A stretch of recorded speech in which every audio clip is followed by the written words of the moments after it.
Welcome to Every Wind of Doctrine.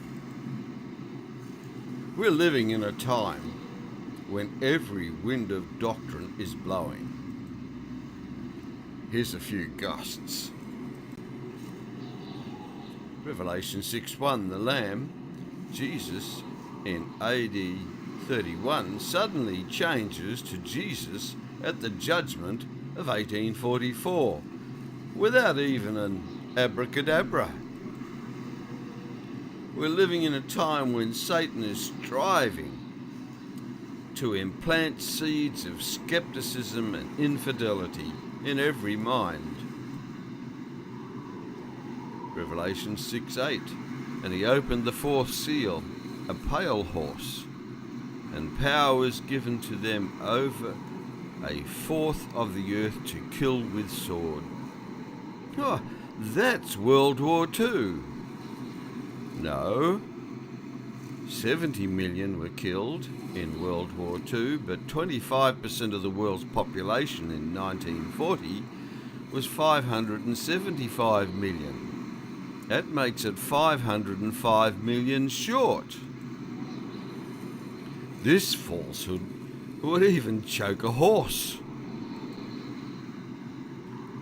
At Jesus' baptism, the Father said, "This is my beloved Son, in whom I am well pleased."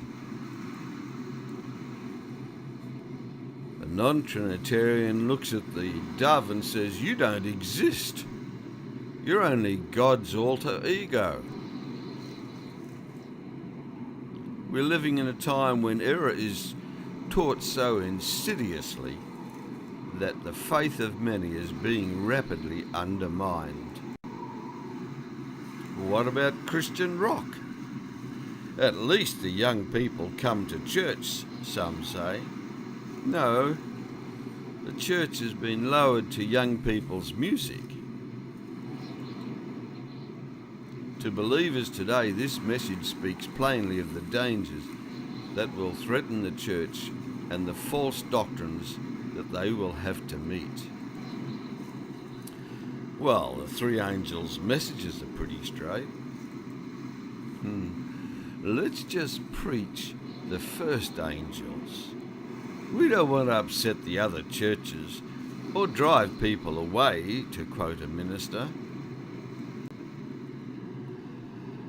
We'll sin until Christ comes.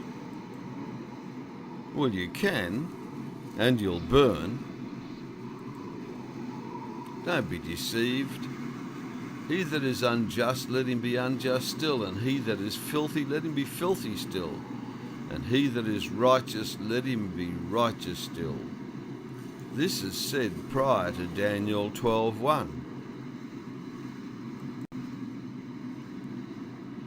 The earth also and the works that are therein shall be burnt up. 2 Peter 3:10.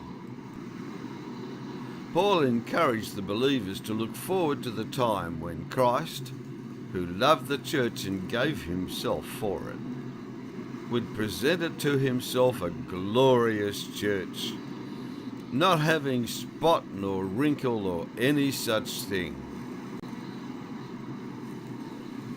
These messages of Paul, written with the power not of man but of God, contain lessons which should be studied by all and which may with profit be often repeated. Believe in the Lord your God, and so shall you be established. Believe his prophets, and so shall you prosper.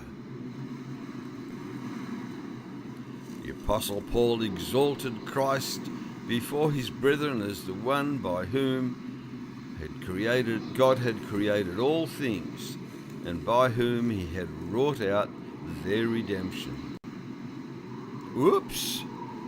The first 12 chapters of Genesis are only a story. They are not meant to be taken literally, some church leaders say. But Jesus says, "Don't be deceived. I'm coming quickly." You going to be ready, friend?